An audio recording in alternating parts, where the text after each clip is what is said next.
Hello, fourth grade scientists. I want to talk to you today about a fun writing activity that you are going to do.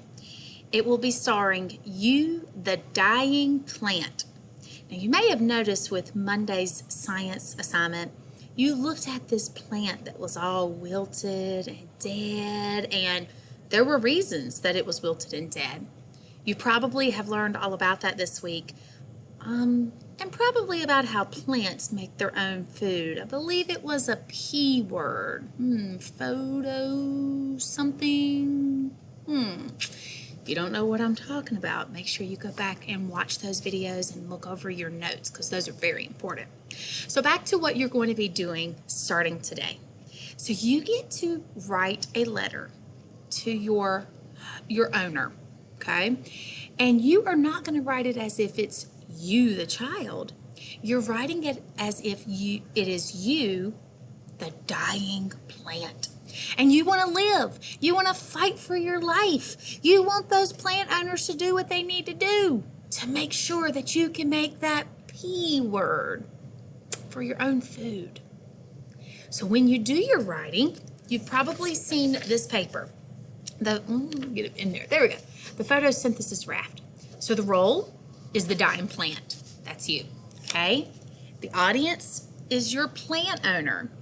The format is a letter, a persuasive letter, because you have got to persuade your owner that you deserve to live. You deserve for them to give you food and water and air and soil so that you can make your own food through photosynthesis. So you've got to use some persuasive words like, I deserve this. Without me, you can't breathe because I release oxygen and you need oxygen to live. You gotta make me a believer that I should start feeding you water and sunlight and air so that you can live.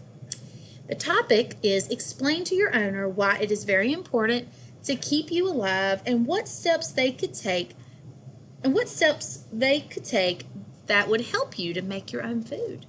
So if your homeowner, your plant owner, has had you hidden under the stairs without light, then maybe you could give them the steps of, you got to get me outside, dude. Or if they haven't been giving you water, then you got to give them a schedule of, man, you got to water me every day by like 12 noon. Or if they haven't put you in soil, you got to talk about, my roots need something to grasp a hold of so that you can pour water in and it can suck it up through the roots and then it'll come to me and help me make food. These are just some ideas, okay? So your letter must include, so let's look at the bottom, process of photosynthesis. I gotta know how photosynthesis happens, guys, okay? And it must be clear enough that your owner can understand and follow it. You also must include what is needed to keep you a healthy plant. You can't just do that one time and forget about you. You'll die. You must also include an explanation of why plants are important to everything on Earth. Hey guys, without the oxygen from the plants, we would die. And your letter must also include a creative way of keeping us entertained while reading your letter. Now, I have included in your packet some loose leaf paper so that you can do your rough draft or your sloppy copy and a final copy that's really, really nice and neat. Because when you turn these in, they're going out in the hallway. And I've also included a blank sheet of paper for you to do your drawing, okay? And you've got that whole sheet of paper, so make sure that whole sheet of paper is a nice big picture with a lot of color, okay? Because these are gonna go out in the hall. Now, I'll go ahead and tell you, you're gonna get a grade on this. So you wanna make sure it's good, and you wanna make it entertaining. I mean, would you like to watch a TV show that's boring? Or would you like to watch a TV show that catches your attention? I would like one that catches my attention. So your letter needs to catch the reader's attention.